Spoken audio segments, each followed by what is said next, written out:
एक छोटी सी बात कहें। देखिए बदलाव का अर्थ क्या होता है, बताते हैं। एक परिवार में एक लड़की थी और एक ही लड़की थी, और वो कोई एक अच्छा आदमी था, कोई सेठ होगा, जमींदार होगा। तो वो लाड़ प्यार में लड़की का स्वभाव बिगड़ गया, और स्वभाव ऐसा बिगड़ा कि वो 12 बजे तक 2 बजे तक मोबाइल देख रही है और 8 बजे तक सो रही है। ध्यान रखो, यही तो बिगाड़ है कि जो हमारे जीवन के नियम हैं, हमें कब सोना चाहिए, कब जगना चाहिए, कब भोजन पाना चाहिए, कितना खाना चाहिए, कैसे खाना चाहिए, इन नियमों को तो हम भूल गए। हमने दूसरे नियमों को धारण किया। आज तो भैया सोमवार है, आज तो माता मैया की अष्टमी है, आज तो हम उपास ही रहेंगे। कछु तो ने कहा थोड़ी बहुत तकलीफ पहले से आती और फिर मरे भूखे तई और तकलीफ बनी बैठी।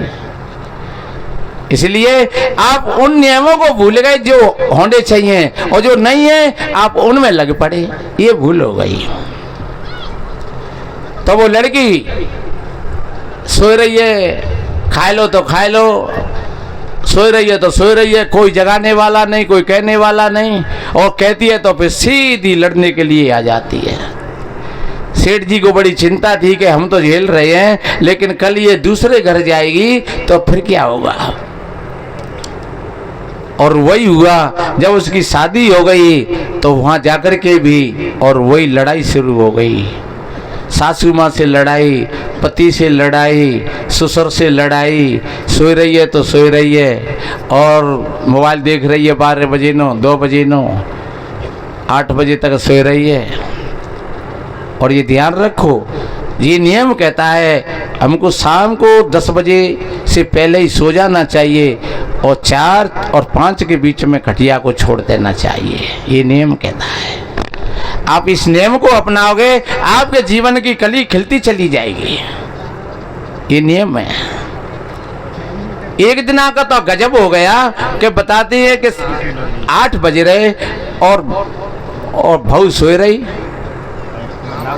सासू माँ झाड़ू लगाने के लिए आई कि शायद यदि खड़ी है जाए कि ला माता जी अब मैं लगाई देंगे। वो तो खड़ी नहीं भाई, पर लड़का आएगा। लड़का ने कही अरे माता जी तुम 70 साल की उम्र हो गई और तुम झाड़ू लगा रही हो हमारे होते हुए। माँ ने कहा बेटा हमारे होते हुए तुम झाड़ू लगाओगे। दोनों माँ बेटा में ये वार्तालाप चल रहा और दोनों ने झाड़ू पकड़ रखा था, और श्रीमती थोड़ा सा मुंह वार करके देखती हैं और वो कहती हैं कि चलो माँ बेटे की बात है, हमें क्या लेना देना है। और जब थोड़ी देर हो गई तो शायद उन माँ बेटा की चित्त में भी ये भाव था कि शायद ये खड़ी होकर के आ जाए और यही कह दे कि तुम 2 छोड़ दो, लग मैं लगाई देंगे। लेकिन बहुत देर में आई और आई तो फिर कही क्यों तुम सोना क्यों ना दे रहे हैं। बुढ़िया ने कही तो कि एक बात बताए बेटा, मेरे और तेरे होते हुए जो लड़का झाड़ू लगाएगा। लड़का ने कहा कि एक बात बताओ, मेरे और तुम्हारे होते हुए जो माता जी झाड़ू लगाएंगी। कि चुप रहो, जाके पीछे फिर रहे हो, छोटा सा काम है, एक इतना कर ले करो, एक इतना कर ले करो। जी फैसला हो गया। सज्जनों, वास्तव में अगर ऐसी आदतें हैं हमारे अंदर में तो समझ लो हम दुख इकट्ठा कर रहे हैं। और फिर ऐसी आदतों को अगर घर में बच्ची बच्चा देखेंगे तो वो बच्ची बच्चा भी न तो शिक्षावान बनेंगे और न संस्कारवान बनेंगे, वो बच्ची बच्चा भी वैसे ही हो जाएंगे। इसलिए घर एक स्कूल होता है, एक विद्यालय होता है। घर का वातावरण अगर जीता जागृत होगा तो आपके बच्ची बच्चे जीते जागृत होंगे, बढ़िया। और अगर आपका मामला ढीला मीला है तो इसी तरीका से आपके बच्ची बच्चा भी, और फिर कल तुम रोओगे कि भैया हमारा बेटा ऐसा है, हमारी बेटी ऐसी है। पर अब वे बनाए कौन है? वे बेटी बेटा कौन है बनाए? वे तुमने ही तो बनाए। और उनका परिणाम कौन भोगेगा? तुम ही तो भोगोगे। तो बताते हैं सेठ जी ने सोचा होगा कि मैंने चल करके देखा हूँ बेटी है, और वो घर बिल्कुल नरक बन गया। एक भजन में आती है नहीं, वही घर नरक समान है जहाँ घर में कुलटा नारी। और वेद व्यास जी तो जहाँ तक कहते हैं कि वो घर गृहिणी के माध्यम से ही घर होता है। अगर घर में गृहिणी सुंदर विचार वाली है तो वो घर सुंदर होगा, बढ़िया होगा। अगर गृहिणी सुंदर विचार वाली है तो वो एक झोपड़ी को भी भव्य भवन बना देगी। और अगर गृहिणी के सुंदर विचार नहीं है तो चाहे भले ही 9 करोड़ की कोठी हो, वो उसको भी शमशान बना देगी। गृहिणी का अर्थ ही घर है। गृहिणी अगर घर में सुलक्ष नहीं है तो समझ लो कि बच्ची बच्चा भी अच्छे होंगे और घर भी अच्छा रहेगा। तो बताते कितना बढ़िया कहा है। आप बताइए, घुर्राए पर श्वास लेती जैसे नागिन जानो, और बेस्वारथ लड़कनिकों पीटे सास नंदन में ठोकत फानो। दंत कराल मिसाल से नैना बिखरे केस कना तक जानो। और कहे कबीराय ऐसी नारी से बचैयो, और नारी नहीं जाए नाहरे जानो। अगर ऐसा स्वभाव हो तो आज ही हमें ये प्रण कर लेना चाहिए, हमें अपने स्वभाव को बदल लेना चाहिए। तुम देवी हो, तुम कुलक्षणी नहीं हो, तुम लक्ष्मी हो, तुम सुलक्षणा हो। तुम्हारे अंदर में ज्ञान और गुणों का भंडार भरा हुआ है। तुम्हारे अंदर में क्रोध तो थोड़ा है पर करुणा और शील बहुत है।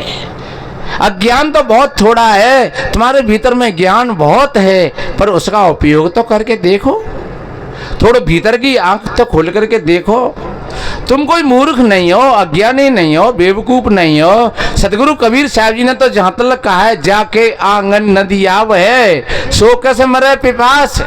अरे तेरे भीतर में तो एक नदी बह रही है ज्ञान की, एक नदियाँ बह रही है सुख और शांति की, एक नदी बह रही है प्रेम और करुणा की। अरे थोड़ा आंख खोल करके तो देख। और तैने देखा ही नहीं आंख खोल करके, तूने कभी उसमें डुबकी ही नहीं लगाई, तो तू तो फिर विकारों की आगों में जलता रहा। इसलिए देख तो सही, कोई राम और भगवान कोई ऊपर और नीचे नहीं है। जिस वक्त राम नहीं होगा तुम्हारे यहाँ तो तुम्हारा शरीर भी नहीं, फिर लोग कहेंगे चलो ले चलो जय जंदी।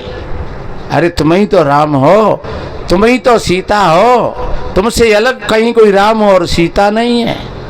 इसलिए ध्यान रखो। कितना बढ़िया जब बताते हैं कि सेठ जी वहाँ आए अपनी बेटी के पास, तो बेटी से पूछा, बेटी तुम्हारा घर तो बढ़िया है। तब उस लड़की ने कहा, पिताजी घर क्या है, नरक है। बेटा तेरी सासू माँ तो बढ़िया है। बोले सासू माँ चुड़ैल है। तो तेरा ससुर तो बढ़िया आदमी है। बोले ससुर तो जमराज है, जमराज। तो तेरा आदमी तो बढ़िया देवता है। बोले आदमी, अरे जे आदमी कसैया है। मैंने निवेदन किया अभी कि जब अपना कैमरा खराब होता है तो फिर दुनिया की तस्वीरें बेकार हो जाती हैं, और जब अपना कैमरा बढ़िया होता है तो दुनिया की चीज़ें अच्छी लगती हैं। और दुनिया की तस्वीरों का हमारे पास में कोई ठेका नहीं है। दुनिया की तस्वीर तो जैसी है वैसी है, लेकिन अपने मन का तो, अपने कैमरा का तो ठेका है कि हम अपने कैमरा को ठीक करा लें। कहीं हमारे कैमरा में कोई काई तो नहीं लग रही है जिससे वो गिर्री नहीं घूम पाती है। कहीं हमारे कैमरा पर कोई धूल तो नहीं चढ़ी है ऐसी कि जिससे हम सांप नहीं देख पाते हैं। अगर धूल है तो अपने कैमरा को पहुंच करके देखिए, ये मन ही तो कैमरा है, ये मन ही तो शीशा है। कितना बढ़िया कहा है, मैल बिगाड़े आरसी मुख नाय दिखाई, मंजन करके देख ले तेरो रूप दिखाई, गुरु के चरण चित लाइयो भूलो मत भाई। आज उस लड़की का कैमरा खराब है बिल्कुल। लड़के पिता ने कहा तो बेटा कोई बात नहीं है, तुम मेरे साथ चलो। और जब लड़की को वो साथ में लेकर के आए तो सभी घर में एकदम खुशहाली की लहर दौड़ पड़ी कि चलो हत्या से पीछे छूटेगा। देखो जीवन कैसा होना चाहिए। बताते हैं श्री बंकिम चंद्र बाबूजी से किसी ने पूछा कि जीवन कैसा होना चाहिए। उन्होंने कहा जीवन बांसुरी की भांति होना चाहिए। बांसुरी का कैसे? कि बांसुरी जब बजती है तो लोग अपने कामों को छोड़ करके और उसकी ध्वनि में मग्न हो जाते हैं और सुनते हैं, और लगता है कि बांसुरी बजती रहे, अभी और बजे, अभी और बजे, अभी और बजे। और जब बांसुरी बंद हो जाए तो फिर लोगों के अंदर में आकांक्षा बनी रहे कि अब बांसुरी सुनने के लिए कब मिले, कब मिले, कब मिले। ऐसा अगर हमारा जीवन है, हम यहाँ रह रहे हैं, जिस वातावरण में रह रहे हैं, जिस परिवार में रह रहे हैं, तो हमें देखना चाहिए कि हमसे हमारे आसपास के लोग परेशान तो नहीं हैं। जब तक हम रह रहे हैं तब तक लोग बढ़िया प्यार से, और लग रहा है कि जी अभी छूटे नहीं, अभी जाए नहीं, अभी यहीं बने रहे, अभी यहीं बने रहे, अभी और बैठे, अभी और रुके, तो समझ लो कि तुम अच्छे हो। और अगर लोग कह रहे हैं कि तो ठीक है साहब अब चलते हैं और फिर कभी बात करेंगे, तो समझ लो कि फिर ठीक नहीं है, तुम कहीं ना कहीं मामला गड़बड़ है। तो जहां हम रह रहे हैं लोग हमारा सम्मान भी करते हैं, और लोग कहते हैं अभी और रुको, अभी और रुको। ये महात्मा लोग क्या दे आते हैं किसी को, जब 2 दिन 3 दिन 4 दिन कहीं पर रुकते हैं, और जब लोग विदाई करते हैं तो माताएं बहनों की आंखें सजल हो जाती हैं, और मानो क्या खो गया, ऐसे खोए खोए से हो जाते हैं। कहते हैं महाराज अब कब मिलेंगे, कब दर्शन होंगे, क्या दिया हमने, है कितना बढ़िया कहा है कि मिलत एक दुख दारुण देई, और बिछुरत एक प्राण हरि लेही। जब एक आदमी बढ़िया अच्छा मिलता है तो सज्जनों बड़ा सुख मिलता है, शांति मिलती है, और एक आदमी जब गलत मिलता है तो फिर समझ लो कि वो लगता है कि जाते कब पीछे छूटे। जब एक अच्छे आदमी की जब जवाई होती है, एक अच्छा आदमी जाता है घर को छोड़ करके और विदाई लेता है, तो सबकी आंखें सजल हो जाती हैं, सब सोचते हैं कि भैया अब कब मिलेंगे, कैसे मिलेंगे। और ये एक बुरबार आदमी जब जाता है तो बातें यूँ लगता है कि जाते चलो पीछे छूटेगा। तो कहीं ऐसा तो नहीं है कि हम जहाँ रह रहे हैं जिस वातावरण में, तो कहीं वातावरण के में और कहीं लोग हमसे कोई परेशान हो रहे हों। अगर परेशान हो रहे हों तो आपका जीवन फिर बांसुरी की बात ही नहीं है। आज वो लड़की जा रही है और सब घर में बड़ी खुशहाली की लहर दौड़ रही है कि चलो जाते आते पीछे छूटेगा। लेकिन रास्ता में जैसे हमारे साहिब जी का आश्रम है मुरैना में, ऐसे ही किसी संत जी के आश्रम पर दोपहरी में रुके थोड़े, और सेठ जी ने चर्चा करी। बोले भगवान मेरी बेटी का स्वभाव बिगड़ा हुआ है और मेरी बेटी बहुत परेशान है, आप ऐसी कोई युक्ति बताओ। और वास्तव में ऐसे फोन हमारे पास आते हैं, रोज 10-20 फोन बातें होती हैं, और तमाम माताएं बहन और भाई लोग कहते हैं महाराज कोई ऐसे कोई चीज़ बताओ, कोई मंत्र बताओ, कोई दवाई बताओ, हमारी सारी व्यवस्थाएं भंग हो रही हैं सज्जनों। तो फिर कोई समझ जाते हैं तो उनकी धारा पलटा खा जाती है। यही तो आशीर्वाद है संतों का। ऐसा आशीर्वाद नहीं है कि जो हाथ छू कद्दो फुर्रो और वो सबका सब बदल गया एकदम। संतों का यही आशीर्वाद है। संतों की वाणी में जादू होता है। अगर आपने संतों की वाणी को समझ लिया, आपके जीवन को बदलने में देर नहीं लगेगी। क्यों? जैसे शीतल चंद्रमा तैसे ही शीतल संत, तैसे ही शीतल संत हृदय की ताप मिटावे। जो कोई आवे जरत मधुर मुख बचन सुनावे। रैन सैन मुस्कान ज्ञान की सुगंध लगावे। तीन ताप मिट जाए संत के दर्शन पावे। पलटू ज्वाला उदर की रहना मिटे तुरंत। जैसे शीतल चंद्रमा तैसे ही शीतल संत। ये संत का स्वभाव है। अगर भीतर में अगर ज्वाला खुद ही जल रही है तो फिर सज्जनों दूसरे की ज्वाला कैसे बुझेगी? आपने देखा हो इस समय पर अगर घड़ा भरा रखा हुआ है, उससे छोटे छोटे जीव चींटी चींटा कैसे चिपक जाते हैं, क्योंकि वो ठंडा है। और अगर रीता घड़ा रखा हुआ हो, उसके पास कोई बैठने के लिए तैयार नहीं होगा, कोई भी जीव उसके पास नहीं जाएगा। क्यों? कि जो घड़ा भरा हुआ है उसमें शीतलता है और पानी है उसमें, और जो खाली है उसमें ताप है, वो तप रहा है। तो जो तपरे है उसके पास कौन जाएगा। जब सेठ जी ने संत जी से अपनी व्यथा सुनाई, संत जी ने कहा बेटा क्या तुम मेरी बातों को सुनोगे। बोले हाँ गुरु महाराज, ऐसा ऐसा मंत्र बताए दो मोए कि मेरी सास और ससुर और मेरो आदमी मेरे ही चक्कर काटते रहे।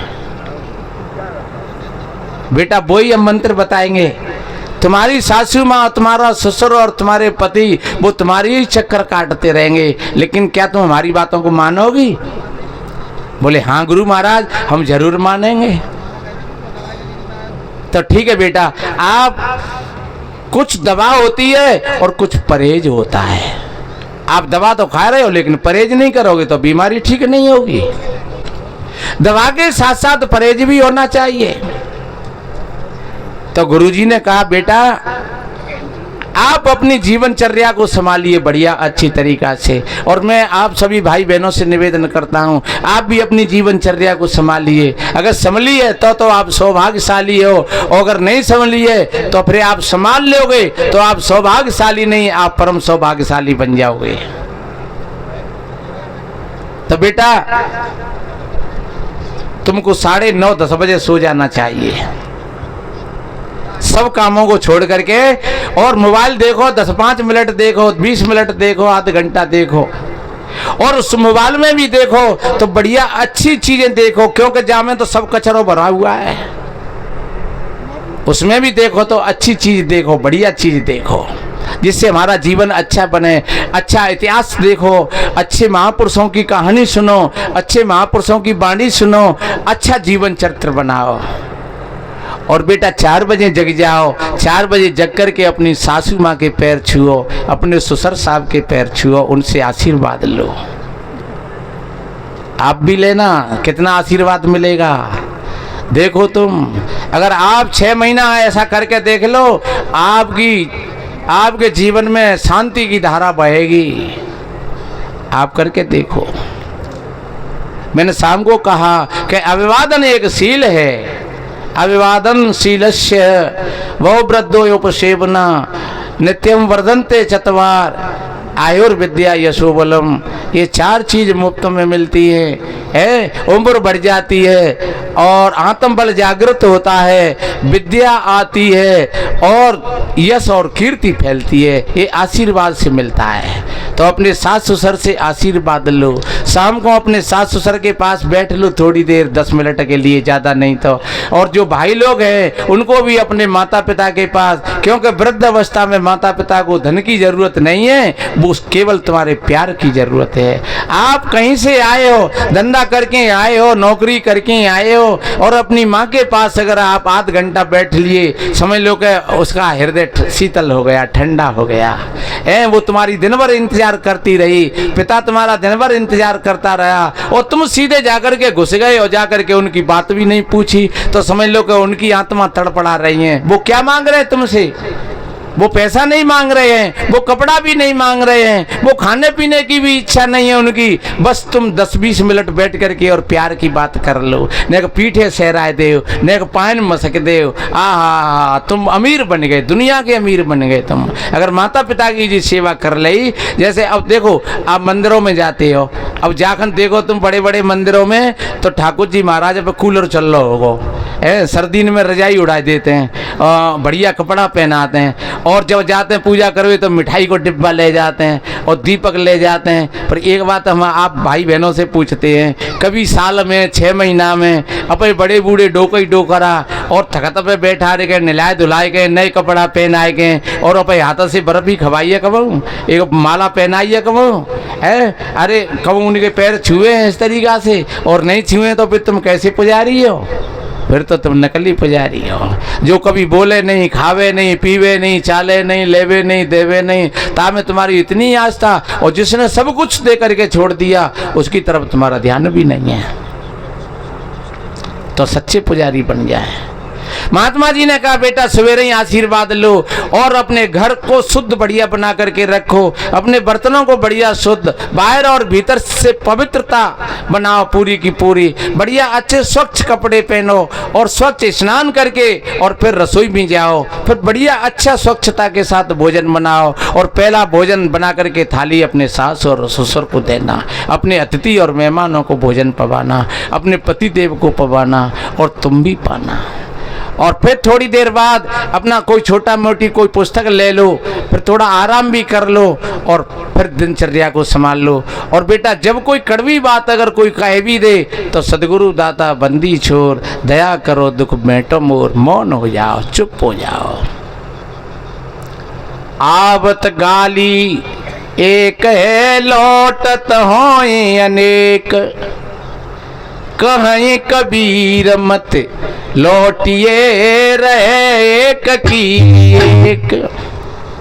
हारे तो हर जन भले और जीतन दे संसार, हारे तो हर सो मिले जीते जम के द्वार।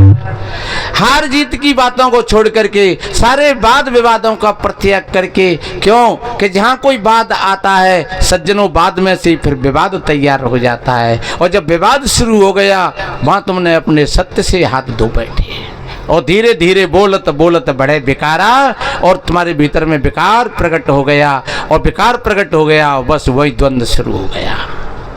इसलिए कबीर साहब जी ने कहा है, मिल जाए संत बचन दो कहिए और मिले असंत मौन हो रहियो, और पंडित सो बोलियो हितकारी और मूर्ख सो रहियो झकमारी। कहें कबीर अर्धगत डोले और पूरा होए तो विचार ले बोले, पूरे बनिए।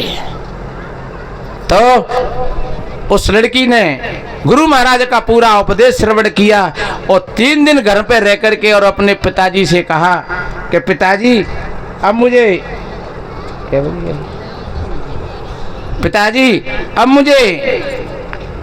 पहुंचा दो, अब बात मेरी समझ में आ गई। और समझने के लिए बात थोड़ी होती है, अंततः तुम जीवन भर बैठे रहो और सुनते रहो, तो समझने के लिए बात थोड़ी होती है। तो बताते हैं जब लड़की फिर पहुंची वहां पर तो वह घर में एकदम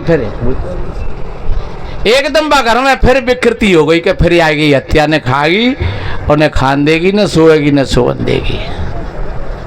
अरे आज वो लड़की नहीं है। कहते हैं नजरें बदलती हैं तो नज़ारे बदल जाते हैं, और जब किश्ती रुख बदलती है तो किनारे बदल जाते हैं। सासू माँ कह रही तू फिर आ गई तेरी नहीं निठी, लेकिन वो सदगुरु दाता बंदी छोर, दया करो दुख मेटो मोर। आज वो लड़की नहीं है, ऊपर से तो दिख रही है वो, लेकिन भीतर से वो नहीं है।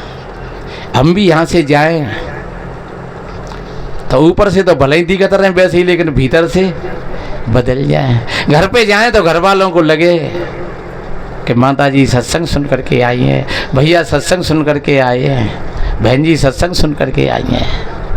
और पहले जो लड़की का स्वभाव था वो ऐसा ही था, लेकिन उसके स्वभाव में जब परिवर्तन आया, जब किसी गुरु के सानिध्य में जाकर के उसको 2 बात मिल गई और उसके भीतर का दीपक जल गया, तो एकदम उस लड़की ने अपने घर को स्वर्ग बना दिया। बताते हैं फिर सेठ जी आए महीना 2 महीना बाद और फिर जाकर के पूछा अपनी बेटी से, कहो बेटी तुम्हारा तो भाग ही खराब है। बोले पिताजी मेरा भाग्य तो बहुत अच्छा है। तो तेरा घर तो नरक है, ससुराल तो नरक मिली है। बोले नहीं पिताजी वास्तव में मेरी ससुराल तो स्वर्ग है, मैं बड़ी भूल में थी।